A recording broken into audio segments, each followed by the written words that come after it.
Penting nggak untuk dijawab? Karena kebetulan teman-teman saya itu Saya tanya, setiap pertanyaannya penting nggak untuk dijawab? sebenarnya kalau diri saya merasa itu penting agar dia nggak berpikir bahwa dekat sama Allah tuh jadi bikin kita diuji, jadi susah hidupnya. Jadi saya nggak mau dia jadi jauh juga gitu, Ustadz. Ya, kenapa saya tanya itu dulu? Pertama begini, Nabi itu pernah memberikan nasihat singkat, padat tapi dalam. Min husni islamil mar'i tarkuhu ma la ya'ni. Dari tanda baiknya seseorang berproses menjadi muslim yang lebih baik itu berupaya meninggalkan segala yang tidak penting bagi dirinya.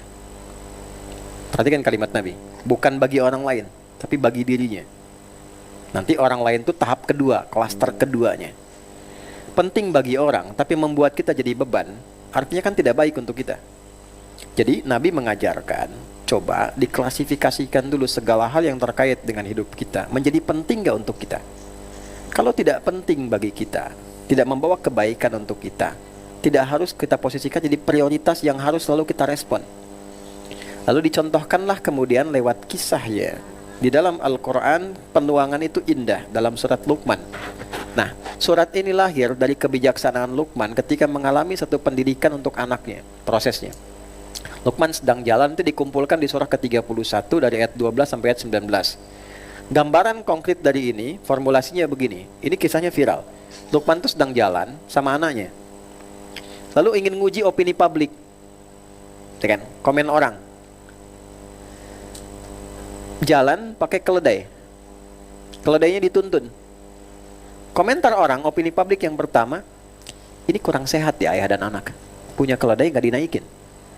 Maka keduanya sepakat untuk naik. Begitu dinaiki oleh keduanya, komen berubah lagi. Jahat ya ayah anak ini, keledai kecil dinaikin berdua. Maka turun lagi, turunlah anaknya, ayahnya naik. Maka muncul komen lagi, ayahnya kejam ya, anaknya suruh nuntun, ayahnya naik. Tukar, anaknya naik, ayahnya turun.